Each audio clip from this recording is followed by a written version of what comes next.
जय हिंद प्यारे विद्यार्थियों, स्वागत है आप सभी का फोर्स परिवार में। मैं राजधानी आप सभी प्यारे विद्यार्थियों का एक बार पुनः हृदय से स्वागत करता हूं।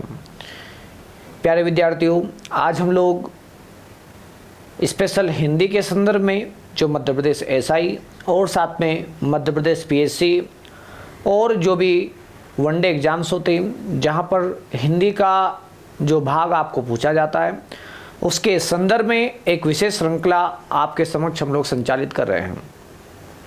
आप लोग पूरे वीडियो को अच्छे से वॉच कीजिए और उसके बाद में उसके स्क्रीनशॉट लेकर के उनको एक अपनी कॉपी में आप लोग उसको उत्कीर्ण कीजिए, ताकि आप लोगों के पास में एक प्रॉपर जो कंटेंट है वो आपको प्राप्त हो सके और आपको पढ़ने का तरीका आपको पता चल सके कि पढ़ना कैसे चाहिए और हिंदी के साथ में आपका लगाव बढ़ सके। तो हम लोग इसके पूर्व में कुछ वीडियो कंप्लीट कर चुके हैं, तो जो भी नवीन विद्यार्थी है जो आज का वीडियो वॉच कर रहे हैं, पहले वो पुराने वीडियो को है ना देखें, जिसमें हम लोगों ने भारतीय आर्य भाषा का काल विभाजन देख चुके हैं, फिर भारतीय हिंदी साहित्य के संदर्भ में हम लोग देख चुके हैं। आज हम लोग देखेंगे हिंदी के वर्गीकरण के बारे में। तो पहले हम लोग शुरुआत करते हैं कि हिंदी को वर्गीकरण करने का प्रयास किसने किया था और वर्तमान में हिंदी में कितनी उपभाषा है और कितनी बोलियां हैं, जहां से आप लोगों को एक प्रश्न जरूर पूछा जाता है। तो आज का जो अपना टाइटल रहेगा, टॉपिक रहेगा, वो रहेगा हिंदी भाषा का वर्गीकरण। यदि हम लोग हिंदी भाषा के वर्गीकरण की बात करते हैं, इसकी शुरुआत कब और कहां से होती है और कैसे होती है, इसको हम लोग पहले जानेंगे। उसके पूर्व में कुछ बातें हम लोग देखेंगे कि कोई भाषा जो होती है, भाषा के रूप क्या क्या हो सकते हैं। यदि हम लोग भाषा की बात करते तो भाषा का एक रूप हो सकता है, जो छोटा रूप होता है उसको हम लोग कहते हैं बोली, और बोली से थोड़ा सा जो विकसित रूप होता है उसको हम लोग विभाषा कहते हैं। और जब ये भाषा क्या होती है, किसी भी राष्ट्र में और किसी भी सरकारी कामकाज में जब प्रयोग में आती है तो ये राजभाषा बन जाती है। और जब इस भाषा का प्रयोग किसी भी राज्य में किया जाता है सरकारी कामकाज में, तो ये राजकीय भाषा बन जाती है। जब इस भाषा का प्रयोग हम लोग साहित्य में करते हैं तो साहित्यिक भाषा बन जाती है।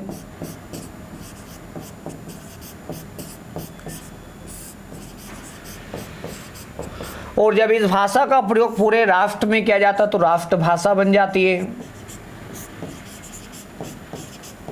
और जब इस भाषा का प्रयोग एक से अधिक राष्ट्रों में किया जाता तो ये अंतर्राष्ट्रीय भाषा बन जाती है। और साथ में हम लोग देखते हैं कि जो भाषा है, ये भाषा क्या है, तो सबसे हम लोग आरंभिक तौर पे हम लोग देखते हैं तो एक होता है बोली। बोली क्या होती है, एक विशेष क्षेत्र में बोली जाती है जिसका दायरा ज़्यादा विस्तृत नहीं होता है और किसी बोली में ज़्यादा साहित्यों का सृजन नहीं होता है। इसको राष्ट्रीय अंतर्राष्ट्रीय ख्याति प्राप्त नहीं होती है। एक विशेष क्षेत्र में इसका क्या होता है, एक विशेष योगदान होता है। उसको हम लोग, उस स्वरूप को हम लोग क्या कहते हैं, बोली के रूप में हम लोग जानते हैं। जैसे इंदौर के आसपास में इंदौरी या मालवी जो बोली है उसका प्रयोग किया जाता है। आप लोग बुंदेलखंड में जाओगे तो वहाँ पे बुंदेली का प्रयोग किया जाता है। बघेलखंड में जाओगे तो वहाँ पे बघेली का प्रयोग किया जाता है। छत्तीसगढ़ में जाओगे तो छत्तीसगढ़ी का प्रयोग किया जाता है। तो अलग अलग अंचलों में एक विशेष बोली का क्या होता है, प्रयोग किया जाता है। जब ये बोली क्या होता है, थोड़ा सा विकसित हो जाती है और इसका क्षेत्र क्या होता है, थोड़ा सा बढ़ जाता है और साहित्यों का सृजन आरंभ हो जाता है, तो ये बोली क्या बन जाती है, आपकी विभाषा बन जाती है। फिर जाते हैं हम लोग कहाँ पे, राजभाषा में। राजभाषा क्या होती है, जब कोई भाषा जनमानस में इस प्रकार से व्याप्त हो जाती है कि सरकार को राजनीतिक रूप से या शासकीय रूप से या संवैधानिक रूप से उसको मान्यता देनी पड़ती है और परिणाम स्वरूप उसका प्रयोग कहीं ना कहीं राजकीय कार्यों में, सरकारी कामकाज में जब प्रयोग में लाया जाता है और उसका उपबंध किसी आर्टिकल्स में किया जाता हो, तो उसको हम लोग क्या कहते हैं, राजभाषा के रूप में हम लोग जानते हैं। जैसे अभी वर्तमान में भारत की राजभाषा क्या है, हिंदी है। आगे हम लोग जाएंगे तो राजकीय भाषा मिलेगी। जब किसी भी राष्ट्र के किसी भी राज्य में किसी भी भाषा को सरकारी कामकाज के लिए मान्यता प्रदान कर दी जाती हूँ, वहाँ का विधानमंडल किसी भाषा को मान्यता प्रदान कर देता हो, तो उस भाषा को हम लोग राजकीय भाषा के रूप में हम लोग जानते हैं। जैसे मध्य प्रदेश है, मध्य प्रदेश की सरकारी कामकाज की जो भाषा है या फिर हम लोग कहेंगे राजकीय जो भाषा है वो हिंदी के रूप में जानी जाती है। आगे हम लोग जाते हैं तो साहित्यिक भाषा मिलती है। साहित्यिक भाषा क्या होती है, जब किसी भाषा का प्रयोग या किसी बोली का प्रयोग किसी भी राष्ट्र में या किसी भी अंचल में जो प्रसिद्ध साहित्यकार होते हैं अपने साहित्यों के सृजन करने के लिए या साहित्यों को लिखने के लिए जब किसी भाषा को मान्यता प्रदान कर देते हैं तो वो भाषा क्या बन जाती है, साहित्यिक भाषा बन जाती है। जैसे ब्रज भाषा की हम लोग बात करते हैं, ब्रज भाषा, ये जो ब्रज भाषा थी, इस ब्रज भाषा को ऐसे तो बोली है लेकिन इसको साहित्यिक भाषा का दर्जा प्रदान किया गया, क्योंकि ब्रज भाषा का प्रयोग सूरदास जी ने अपने साहित्यों की कृति में इसका प्रयोग भरसक मात्रा में किया है। और यदि मैं अवधी की बात करता हूँ, अवधी भी एक प्रकार की क्या है, साहित्यिक भाषा के रूप में जानी जाती है। वैसे ये भी एक बोली है लेकिन इस बोली का प्रयोग साहित्यिक कृतियों के रूप में किया जाता है, अतः अवधी भी एक साहित्यिक भाषा है। आगे हम लोग जाएंगे तो एक होती राष्ट्रभाषा। एक दुर्भाग्य की बात यह है कि भारत की अभी तक कोई राष्ट्रभाषा नहीं है, लेकिन जो भी विकसित राष्ट्र है, जैसे अमेरिका की बात करते हैं तो अमेरिका की अपनी क्या, अमेरिकन अंग्रेजी वहाँ की राष्ट्रभाषा है। जापान की जापानी वहाँ की राष्ट्रभाषा है। चाइना की चाइनीज़ जिसको मंडारिन भाषा कहते हैं वो उसकी अपनी राष्ट्रभाषा है। रूस की रशियन अपनी राष्ट्रभाषा है। हिंदुस्तान इतना बड़ा राष्ट्र है, इतनी अधिक जनसंख्या है, जहाँ पे 60 से 70 करोड़ जनसंख्या आज भी हिंदी का प्रयोग करती है समझने के लिए या बोलने के लिए या समझाने के लिए, लेकिन भारत की अपनी एक राष्ट्रभाषा नहीं है। ये हमारा दुर्भाग्य। हम राष्ट्रभाषा के बिना काफ़ी अधूरे से लगते हैं। तो किसी भी राष्ट्र के सरकारी कामकाज में, वहाँ के जनमानस में और साथ में वहाँ का जो शिक्षा डिपार्टमेंट होता है उसमें शिक्षा के लिए, एजुकेशन के लिए जिस भाषा का प्रयोग किया जाता है उस भाषा को उस राष्ट्र की राष्ट्रभाषा कहते हैं। भारत की अपनी कोई राष्ट्रभाषा नहीं है। जब कोई राष्ट्रभाषा या कोई भाषा एक राष्ट्र के साथ में दूसरे राष्ट्र में भी क्या होती हो, प्रयोग में लाई जाती हूँ, एक राष्ट्र उसको मान्यता दे देता है, एक राष्ट्र के साथ साथ में दूसरा राष्ट्र भी उसको मान्यता दे देता है अपने भाषा के रूप में या मुख्य भाषा के रूप में। तो उस भाषा को हम लोग क्या कहते हैं, अंतर्राष्ट्रीय भाषा के रूप में हम लोग जानते हैं। जैसे अंग्रेजी आज एक अंतर्राष्ट्रीय भाषा है।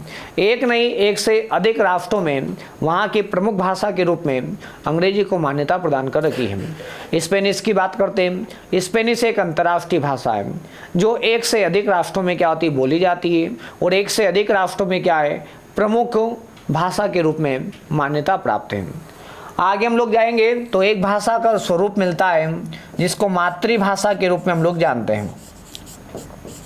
मातृभाषा का अर्थ ये होता है कि जहाँ पे बालक या बालिका जन्म लेती है, जन्म के पश्चात में उसका प्रारंभिक जो जीवन होता है, प्रारंभिक जो शिक्षा होती है, जिस भाषा में वो क्या करती है, माता पिता या फिर जो अभिभावक गण होते हैं जिसके सानिध्य में वो क्या करती है, प्राप्त करती है, उस भाषा को हम लोग क्या कहते हैं, मातृभाषा के रूप में हम लोग जानते हैं। तो मातृभाषा क्या होती है, तो आपको याद रखना है, मातृभाषा बच्चा बचपन में क्या करता है, किसी भाषा का बोध करता है, किसी भाषा में जो शब्दों का समावेशन करता है या समझने की जो जिज्ञासा होती है उसको संतुष्ट करता है, या प्रारंभिक जीवन में क्या करता है, जो सीखता है, उस भाषा को हम लोग क्या कहते हैं, मातृभाषा के रूप में हम लोग जानते हैं। आशा आप लोगों को ये जो भाषा के स्वरूप होते हैं ये आपको समझ में आ गए होंगे। वैसे तो भाषा को हम लोग बहुत सारे रूपों में हम लोग जान सकते हैं। एक संपर्क भाषा भी होता है। संपर्क भाषा किसको कहेंगे? जहाँ पे एक व्यक्ति दूसरे व्यक्ति के संपर्क में आता है और अपने विचारों को सामने वाले के सम्मुख क्या करता है, प्रस्तुत करता है, और सामने वाला आपके विचारों का प्रत्युत्तर किसी भाषा में प्रेषित करता है। तो एक दूसरे से हम लोग क्या करते हैं, जुड़ पाते हैं। उस जुड़ने की भाषा को क्या कहा जाता है? संपर्क भाषा के रूप में जाना जाता है। तो आशा आप लोगों को ये भाषा के अलग अलग रूप समझ में आ गए होंगे। आगे हम लोग बढ़ना चाहेंगे कि जो हिंदी भाषा है, हिंदी भाषा का जो वर्गीकरण किया है, वर्गीकरण करने का प्रथम जो श्रेय दिया जाता है वो दिया जाता है जॉर्ज अब्राहम गियर्सन। क्या नाम है? George Abraham Gierson. George Abraham Gierson की अगर हम लोग बात करते हैं तो सन है 1889 की बात है। इस समय modern vernacular literature of Hindustan,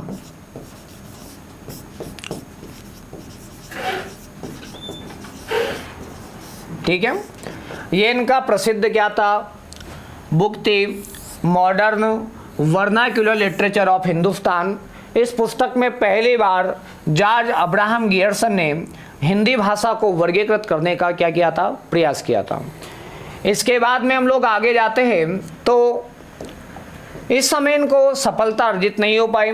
फिर उनके दिमाग में विचार आया क्यों ना भारत में हम लोग भ्रमण करें और भारत के प्रत्येक जो जनमानस है उस जनमानस के साथ में संवाद करें, और संवाद करने के पश्चात हम लोग क्या करें, हिंदी भाषा का वर्गीकृत करें।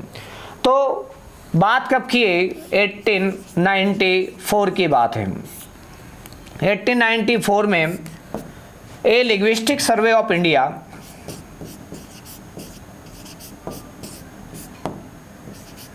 लिंग्विस्टिक सर्वे ऑफ इंडिया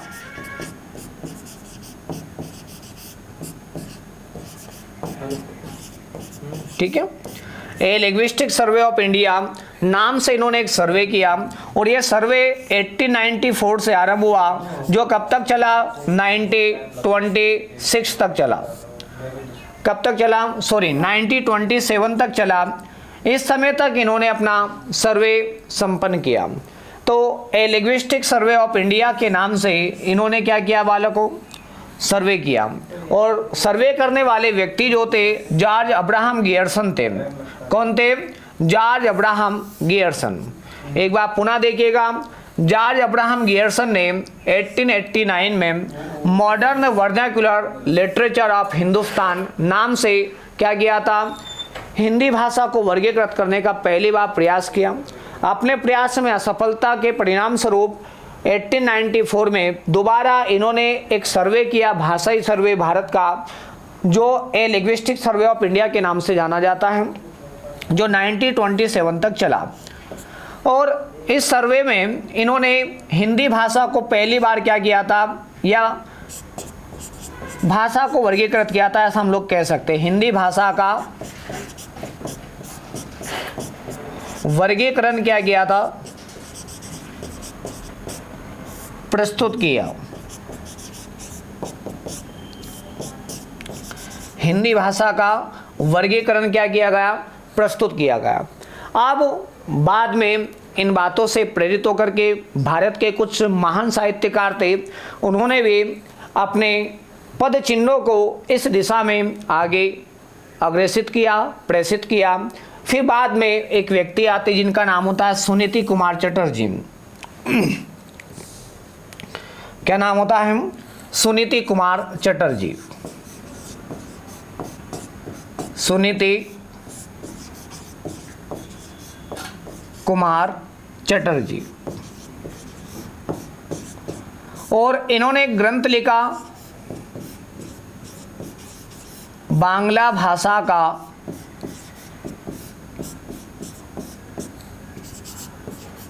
उद्भव एवं विकास। कौन सा पुस्तक लिखा है इन्होंने? बांग्ला भाषा का उद्भव एवं विकास नामक पुस्तक इनके द्वारा लिखा गया। और इस पुस्तक में इन्होंने क्या किया था? हिंदी का वर्गीकरण किया।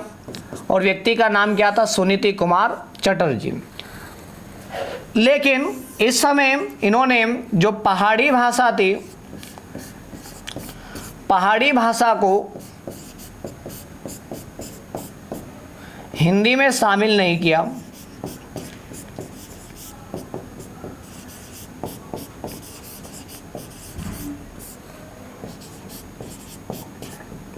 ठीक है, अब इस बात से खपा हो गए भाई साहब। तो बाद में एक और व्यक्ति आते, धीरेन्द्र कुमार वर्मा जी। क्या नाम था? धीरेन्द्र कुमार वर्मा जी। और बात थी 1933 की, 1933 की बात है। 1933 में धीरेन्द्र कुमार वर्मा जी के द्वारा एक पुस्तक लिखी जाती है, हिंदी भाषा का इतिहास। और इस पुस्तक में धीरेन्द्र कुमार जो वर्मा जी थे, इन्होंने क्या किया था? पहाड़ी भाषा को शामिल कर लिया। तो हम लोग यहाँ पे नोट कर लेंगे, धीरेन्द्र कुमार शर्मा जी ने क्या किया? पहाड़ी भाषा को हिंदी में शामिल किया। ठीक है, ये क्रम आपको याद रखना है। तो पहली बार भारतीय इतिहास में जॉर्ज अब्राहम गियर्सन ने अपने पद चिन्ह, अपने पद आगे बढ़ाए हिंदी भाषा को वर्गीकृत करने के लिए। और 1890 की बात है, इस समय modern vernacular literature of Hindustan नाम से इन्होंने पहली बार हिंदी को वर्गीकृत करने का प्रयास किया। पुनः 1894 में लिंग्विस्टिक सर्वे ऑफ इंडिया नाम से इन्होंने एक पुनः सर्वे आरंभ किया। और ये सर्वे 1927 तक चला। और इस सर्वे में इन्होंने हिंदी भाषा का वर्गीकरण क्या किया था? पहली बार प्रस्तुत किया था। तो आपको प्रश्न आता है, हिंदी भाषा का पहली बार वर्गीकरण किसने प्रस्तुत किया? तो आपको नाम याद रखना है, जॉर्ज अब्राहम गियर्सन। इस बात से प्रेरित होकर के सुनीति कुमार चटर्जी भी क्या करते, इसमें कूद पड़ते। और 1926 की बात है, 1926 में सुनीति कुमार चटर्जी ने बांग्ला भाषा का उद्भव एवं विकास नाम से क्या किया था? पुस्तक प्रकाशित किया। और उसमें पहाड़ी भाषा को क्या कर दिया था? उन्होंने शामिल नहीं किया। फिर बाद में धीरेन्द्र कुमार वर्मा जी आते, 1933 की बात है, हिंदी भाषा का इतिहास इन्होंने एक प्रसिद्ध ग्रंथ लिखा, जिसमें पहाड़ी भाषा को इन्होंने क्या कर लिया? शामिल कर लिया। अब वर्तमान में हम लोग बात करते तो हिंदी जो भाषा है, इस हिंदी भाषा में 5 उपभाषाएं आपको मिलती है, वो 17 बोलियां आपको देखने को मिलती हैं। तो अब हम लोग जो वर्तमान हिंदी देखते हैं, इस वर्तमान हिंदी में हम लोग 5 उपभाषाओं का जिक्र करते हैं। कितनी उपभाषा है? 5 उपभाषा। और 17 क्या है? बोलियां हैं। कितनी बोलियां हैं? 17 बोलियां। तो वर्तमान हिंदी में 5 उपभाषाएं और कितनी बोलियां हैं? 17 बोलियां हैं। ये पॉइंट आपको याद रखना है। तो ये 5 उपभाषा कौन कौन सी है? तो हम लोग देखते हैं कि हिंदी जो हमारी है, हिंदी में हम लोग पूरब की ओर जाते तो पूर्वी हिंदी आपको मिलेगी। क्या मिलेगी? पूर्वी हिंदी। और यदि मैं पूर्वी हिंदी की बात करता हूं तो पूर्वी हिंदी के अंतर्गत 3 बोलियों को रखा जाता है, एक अवधी को, एक बघेली को और एक छत्तीसगढ़ी।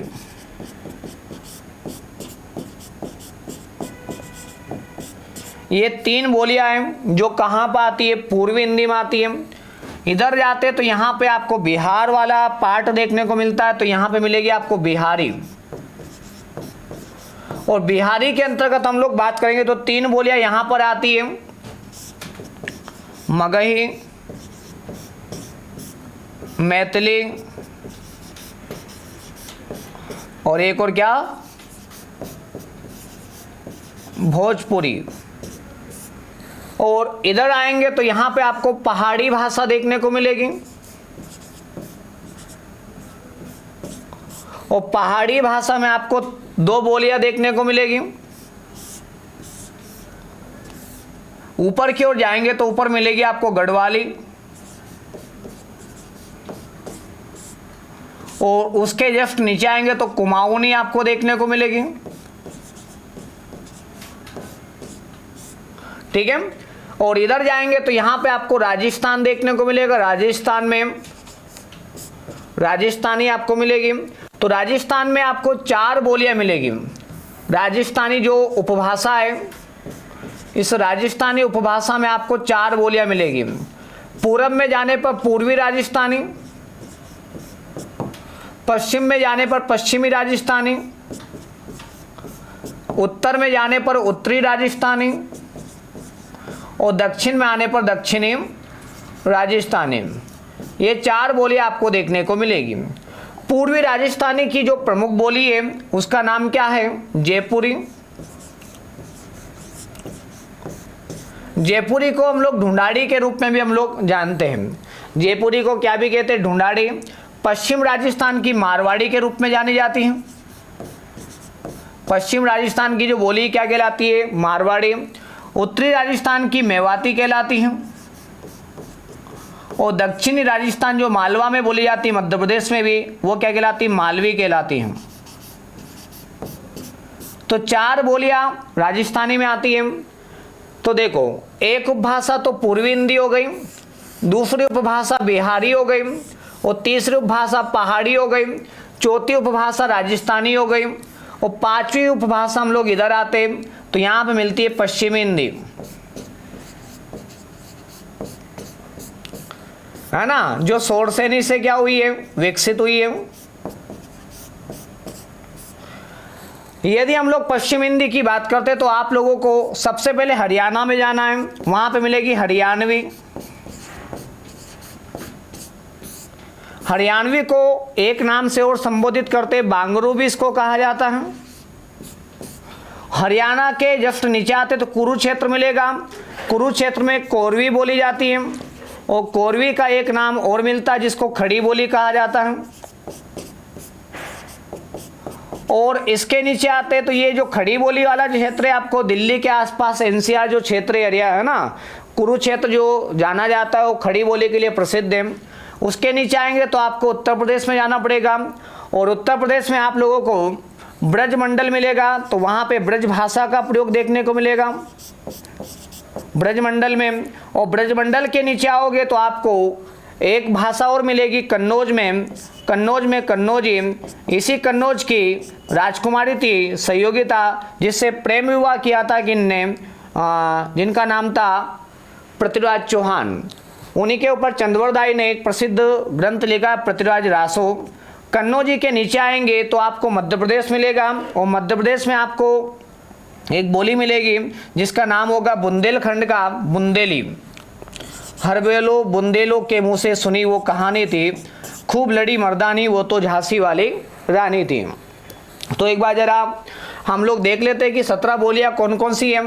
देखो, पहली अवधी हो गई बेटा, दूसरे बघेले, तीसरे छत्तीसगढ़ी, चौथी मगही, 5वीं मैथिली, छठी क्या? भोजपुरी, 7वीं गढ़वाली हो गई, 8वीं कुमाऊनी हो गई, 9वीं जयपुरी हो गई, 10वीं मारवाड़ी हो गई, 11वीं मेवाती हो गई, 12वीं कौन सी हो गई? अपनी मालवी हो गई, 13 नंबर की हो गई बांगरू हो गई, 14 नंबर की कोरवी हो गई, 15 नंबर की ब्रजभाषा, 16 नंबर की कन्नौजी, और 17 नंबर की क्या हो गई? बुंदेली।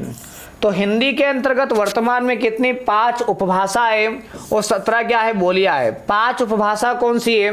तो पहला नाम देंगे हम लोग पूर्वी हिंदी, दूसरा नाम बिहारी को, तीसरा नाम पहाड़ी को, चौथा नाम राजस्थानी को, और 5वां नाम पश्चिमी हिंदी को। आप देखो, ये जो आपको मैंने बोलियों के नाम लिखे, ये सारे के सारे मैप में आपको ऐसे कैसे मिल जाएंगे। यदि आप लोगों ने ज्योग्राफी अच्छे से पढ़ रखा होगा तो आपको ज्ञात होना चाहिए ये हमारा क्या है? हिंदुस्तान है। और यदि हिंदुस्तान की बात करते हैं तो ये वाला क्षेत्र कहलाता पाकिस्तान और ये कहलाता चाइना। यहाँ पे पड़ेगा आपको नेपाल देखने को मिलेगा, ठीक है, इधर श्रीलंका देखने को मिलेगा। ये मध्य प्रदेश है, ये मध्य प्रदेश से पूरब में जाएंगे तो आपको सबसे पहले ऊपर की ओर दिखेगा, यहाँ पे उत्तर प्रदेश मिलेगा। उत्तर प्रदेश में मिलेगा क्या, अवध क्षेत्र। अवध क्षेत्र में बोली जाती है क्या, अवधी बोली जाती है। और तुलसीदास जी का नाम आपने सुना ही होगा। तुलसीदास जी ने तुलसीदास जी के द्वारा इस अवधी भाषा का प्रयोग अपने साहित्यों में किया गया है, इसलिए अवधी बोली को हम लोग क्या कहते हैं, साहित्यिक भाषा का दर्जा भी इसको प्रदान करते हैं। तो प्रश्न पूछा जाता है को किस प्रसिद्ध साहित्यकार ने अवधी बोली को साहित्यिक भाषा का दर्जा प्रदान किया, तो हम लोग कहेंगे तुलसीदास जी के द्वारा अवधी भाषा का प्रयोग अपने साहित्यों के सृजन में किया गया है। फिर बघेलखंड, आप लोग जाओगे बघेलखंड का पठार, जो रीवा, पन्ना, सतना, ये वाला जो क्षेत्र है जो छत्तीसगढ़ से लगा हुआ है, यहाँ पर बघेलखंड वाला जो क्षेत्र है इसमें बघेली का प्रयोग किया जाता है। छत्तीसगढ़ में हम लोग जाएंगे तो छत्तीसगढ़ में जो बोली जाती है उसका नाम क्या, छत्तीसगढ़ी है। तो ये 3 बोलियां आती जो पूर्वी हिंदी के अंतर्गत रखी जाती है। सर याद कैसे करेंगे, तो आप लोग याद करना ए, बी और क्या, सी। ए से अवधी, बी से बघेली, सी से क्या, छत्तीसगढ़ी। ऊपर जाएंगे बिहारी। बिहारी में आपको याद रखना 2 मेगाबाइट, क्या याद रखना है, 2 मेगाबाइट। एम बोले तो मगही, एम बोले तो मैथिली और बी बोले तो भोजपुरी। अब यहाँ पे जो मैथिली है, इस मैथिली को 8वीं जो अनुसूची है हमारी, इस 8वीं अनुसूची में क्या किया गया है, शामिल किया गया है। ये बात आपको याद रखना है। मैथिली जो बोली है इसको कहाँ पर शामिल किया गया है, तो 8वीं अनुसूची में क्या किया गया है, शामिल किया गया है। और भोजपुरी की अगर हम लोग बात करते हैं तो भोजपुरी एक अंतर्राष्ट्रीय बोली है। भोजपुरी में फिल्मों का प्रचलन है, बिहार में जो फिल्में बनती है वो भोजपुरी में बनती हैं। और भोजपुरी जो पसंद है वो हिंदुस्तान के साथ साथ में अंतर्राष्ट्रीय रूप में भी पसंद की जाती हैं। अतः हम लोग कहेंगे कि जो भोजपुरी है वो किस प्रकार की बोली है, तो हम लोग कहेंगे ये अंतर्राष्ट्रीय बोली है। आगे हम लोग जाएंगे तो यहाँ मिलेगा आपको पहाड़ी वाला क्षेत्र मिलेगा। एक बार और ध्यान दीजिएगा, यहाँ पे मगही, मैथिली और भोजपुरी ये तीनों कहाँ पे बोली जाती है, बिहार के अंचलों में बोली जाती हैं, बिहार वाले क्षेत्र में बोली जाती हैं। आगे जाएंगे तो यहाँ पे पहाड़ी क्षेत्र मिलेगा। पहाड़ी क्षेत्र बोले तो ये वाला जो क्षेत्र है, इस वाले क्षेत्र को हम लोग पहाड़ी क्षेत्र के रूप में हम लोग जानते हैं। तो उत्तराखंड हो गया, हिमाचल प्रदेश हो गया, इनको हम लोग पहाड़ी राज्यों का दर्जा हम लोग प्रदान करते हैं। इन पहाड़ी राज्यों में आपको जो ऊपर वाला जो क्षेत्र है, जहाँ पे ऊपर पहाड़ के ऊपर वाला जो क्षेत्र, जहाँ पे कुछ जनजाति या कुछ लोग क्या करते, निवास करते, वहाँ पे एक भाषा चलती जिसको कहते गढ़वाली कहा जाता है। क्या कहा जाता है, गढ़वाली। और यहाँ का गढ़वाल शासक काफ़ी प्रसिद्ध शासक हुआ करते थे। उसके नीचे तराइन वाला क्षेत्र जब हम लोग जाएंगे, हिमालय की तराइन वाले क्षेत्रों में, तो वहाँ पे बोली जाती है कुमाऊनी बोली का प्रयोग किया जाता है। तो पहाड़ी में आपको याद रखना जीके, क्या याद रखोगे, जीके, जी से गढ़वाली, के से कुमाऊनी। इधर आएंगे तो राजस्थानी मिलेगा। राजस्थानी में आपको 4 बोलियां मिलती हैं। पूरा भी राजस्थान में तो हम लोग कैसे याद रखेंगे, सुबह सुबह सूर्य उदय होता है, भगवान सूर्य की भारत के वासी क्या बोलते हैं, जय बोलते हैं। और सूर्य उदय कहाँ से होता है, पूरब से, तो पूर्वी राजस्थानी में याद रखोगे जयपुरी। एक और हम लोग याद रखेंगे, जब एक की जय होती तो एक की पराजय होती, पराजय जिसकी होती उसको मार पड़ती, तो हम लोग याद रखेंगे पश्चिमी राजस्थान में क्या, मारवाड़ी।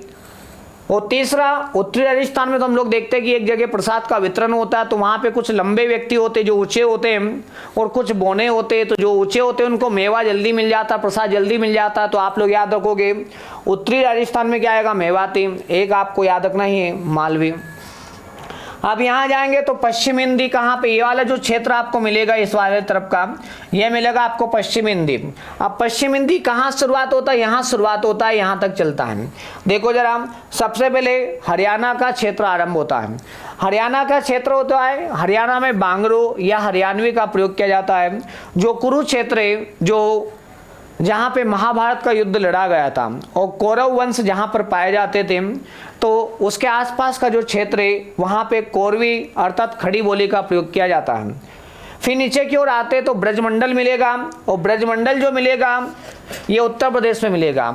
उत्तर प्रदेश में सूरदास जी का नाम सुना ही होगा आप लोगों ने।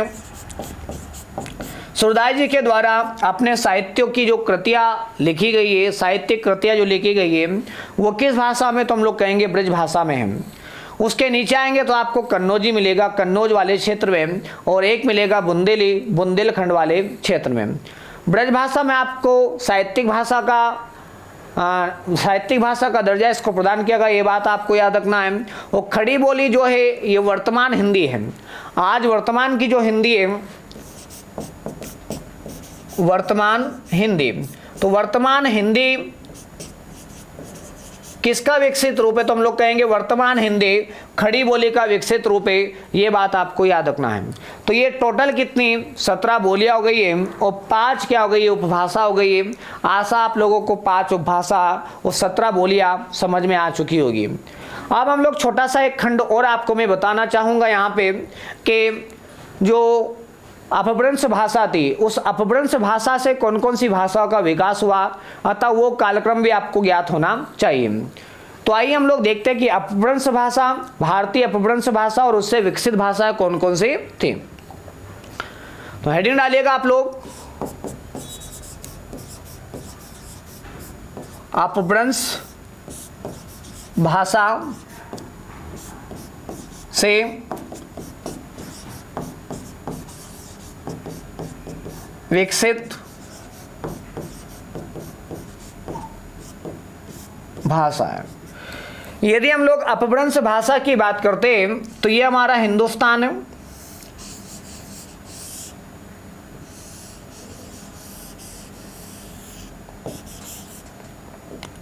यहां पे आप लोग जाओगे, ये मान लेते क्या है, अपभ्रंश है। आप पूरब में जब जाओगे तो यहां मिलेगी क्या,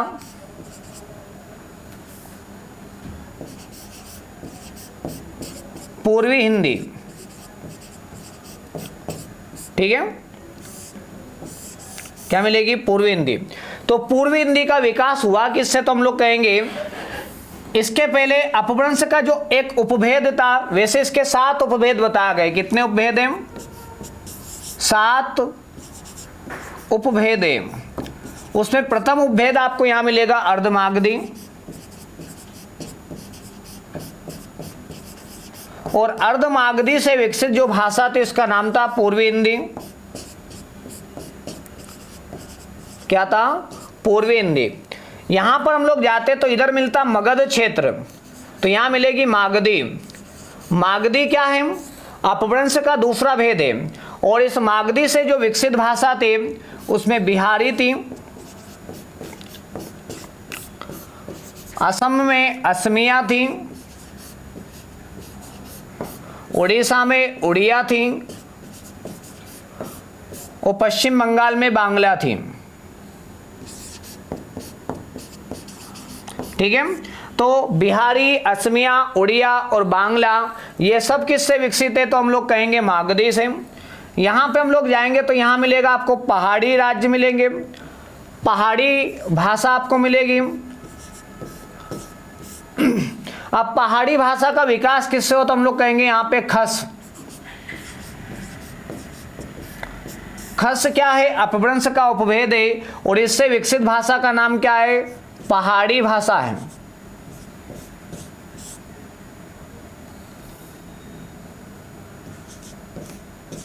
पहाड़ी भाषा।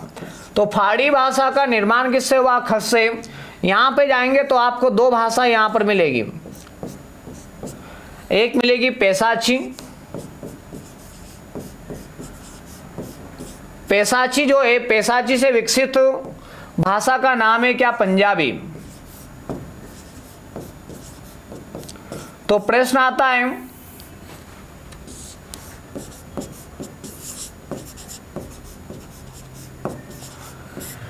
पंजाबी भाषा का विकास किस अपभ्रंश से हुआ, तो हम लोग कहेंगे पैसाची से। यहां पे आएंगे तो यहां मिलेगा आपको ब्राचड़। ब्राचड़ से विकसित भाषा का नाम है सिंधी। और कितना, पहला पार्ट हो गया अपना, दूसरा हो गया मागधी, तीसरा हो गया खस, चौथा पैसाची, पांचवी पहाड़ी। यहां पर आएंगे तो यहां मिलेगा आपको सोरसेनी। और शोरसेनी से जो विकसित भाषा थी उसका नाम था पश्चिम हिंदी। और यहां आएंगे तो यहां मिलेगा आपको महाराष्ट्री। महाराष्ट्री से विकसित भाषा का नाम क्या? मराठी। तो एक बार पुनः देखिएगा बच्चों, ये अपभ्रंश जो भाषा है, अपभ्रंश भाषा के 7 उपभेद माने गए हैं। कितने उपभेद हैं? 7 उपभेद हैं। प्रथम उपभेद का जिक्र किया जाता तो अर्धमागधी याद रखना है, दूसरा मागधी है, तीसरा खस, चौथा पैसाची, पांचवा ब्राचड़, छठी कौन सी है? शोरसेनी, और सातवीं क्या है? महाराष्ट्री। ये 7 उपभेद है। ये किसके उपभेद है? अपभ्रंश के। और अर्धमागधी से विकसित भाषा का नाम क्या है? पूर्वी हिंदी। क्या नाम है? पूर्वी हिंदी। तो प्रश्न आता पूर्वी हिंदी, जो वर्तमान की पूर्वी हिंदी है, उसका विकास किस अपभ्रंश से हुआ? तो हम लोग कहेंगे अर्धमागधी से। बिहारी, असमिया, उड़िया और बांग्ला का विकास किससे हुआ? तो हम लोग कहेंगे मागधी अपभ्रंश से हुआ है। पहाड़ी भाषा का विकास खस अपभ्रंश से हुआ है। और साथ में पंजाबी का विकास पैसाची अपभ्रंश से हुआ है। और सिंधी का विकास ब्राचड़ अपभ्रंश से हुआ है। और शोरसेनी की अगर हम लोग बात करते हैं तो शोरसेनी से विकसित भाषा का नाम क्या? पश्चिम हिंदी। और महाराष्ट्री से विकसित भाषा का नाम क्या है? मराठी।